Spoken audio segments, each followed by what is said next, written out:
आज की वीडियो में जानेंगे ईश्वर संपर्क अंतिम सुरक्षा है। चाहे आप आरोग्य की भौतिक विधियां अपनाते हों, परंतु अपना पूर्ण विश्वास उन विधियों पर ही न रखें, बल्कि उनके पीछे ईश्वर की शक्ति पर रखें। यदि आपकी उंगली कट गई है तो उस पर आयोडीन लगाइए, परंतु अंतर में प्रार्थना कीजिए।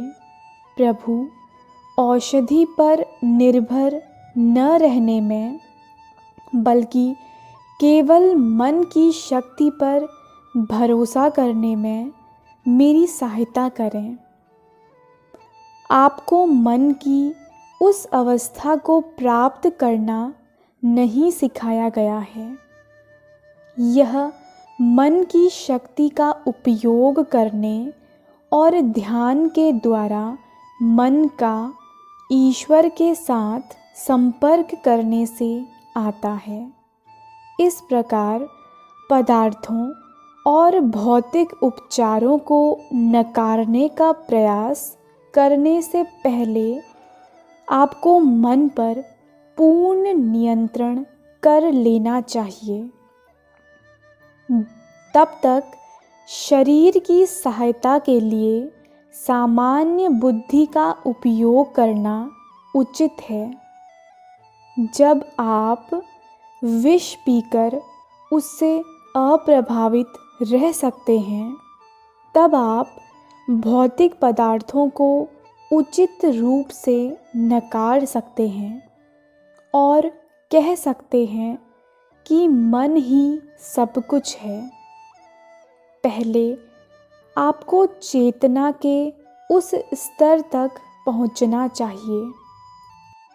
ईश्वर ने आपको एक अजेय शस्त्र प्रदान किया है, जिसके द्वारा आप अपने समस्त दुखों और पीड़ाओं को समाप्त कर सकते हैं। वह है ज्ञान, जो ईश्वर संपर्क के द्वारा प्राप्त होता है। रोग, निराशाओं और विपत्तियों पर विजय पाने का सबसे आसान तरीका है निरंतर ईश्वर के साथ संपर्क में रहना। जीवन के जंगलों में हम शिशुओं के समान हैं। हम अपने अनुभवों और परेशानियों के द्वारा सीखने के लिए बाध्य हैं। बुरी आदतों और बीमारी के गड्ढों में ठोकरें खाते हैं। बार बार हमें सहायता के लिए पुकारना पड़ता है, परंतु सर्वोच्च सहायता परमात्मा के साथ संपर्क से आती है। जब भी आप परेशानी में हों तो प्रार्थना कीजिए, प्रभु आप मेरे अंदर हैं और मेरे चारों ओर हैं। मैं आपकी उपस्थिति के दुर्ग में हूँ। मैं अनेक प्रकार के घातक शत्रुओं से घिरा जीवन में संघर्ष करता रहा हूँ। मुझे अब लगता है कि वे वास्तव में मेरे विनाश का कारण नहीं हैं। आपने मुझे पृथ्वी पर मेरी शक्ति की परीक्षा के लिए भेजा है। मैं इन परीक्षाओं से केवल स्वयं को परखने के लिए गुजर रहा हूँ। मैं उन बुराइयों से लड़ने के खेल खेल रहा हूँ जिन्होंने मुझे घेर रखा है। मैं उन्हें आपकी विद्यमानता की सर्वशक्तिमत्ता द्वारा पराजित कर दूंगा।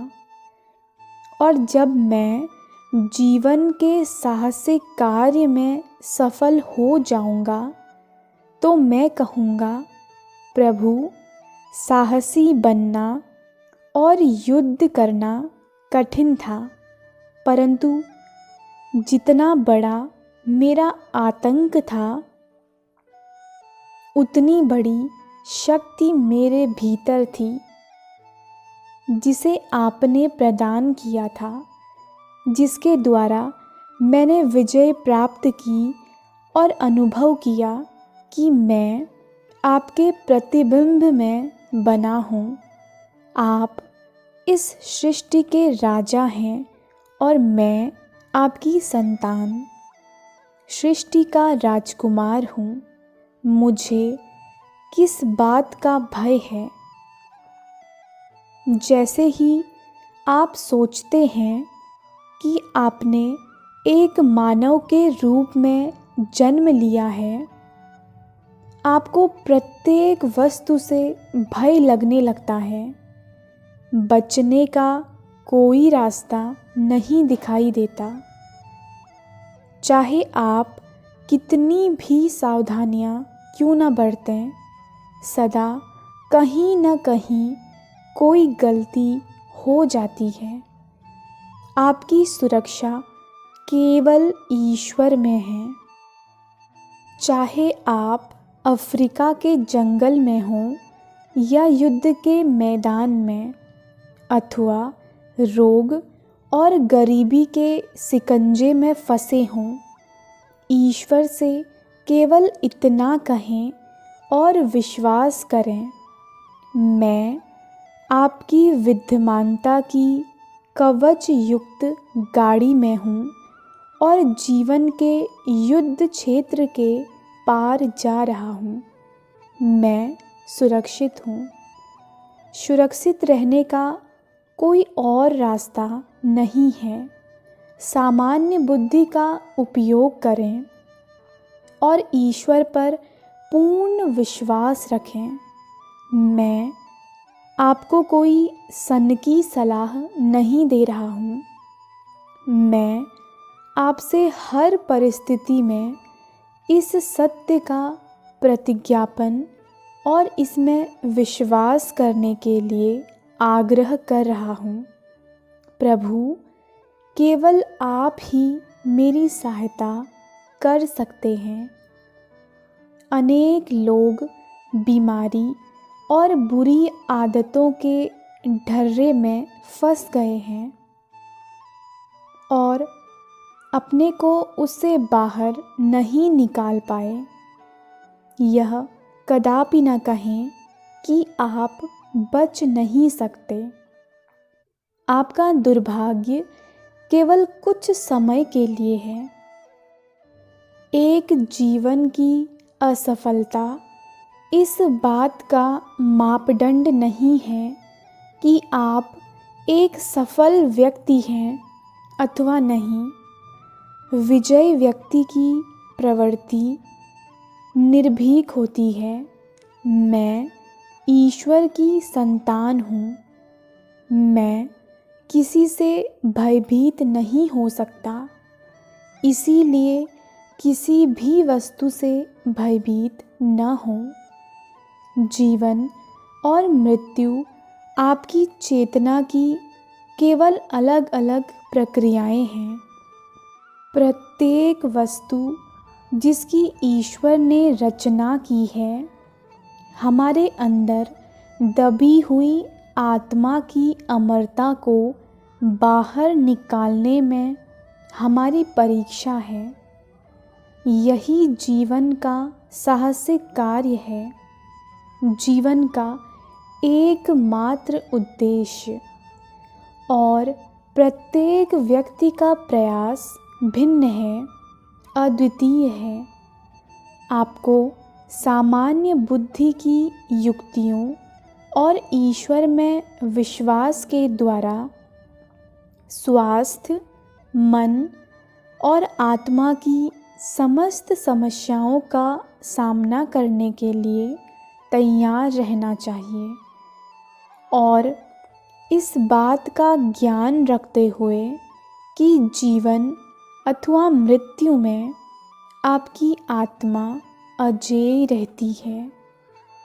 आपकी कदापि मृत्यु नहीं हो सकती।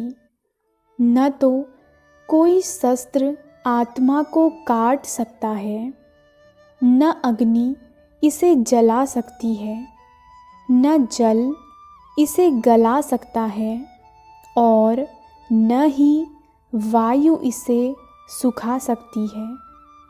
यह आत्मा नित्य, सर्वव्यापी, अचल, स्थिर रहने वाली और सनातन है।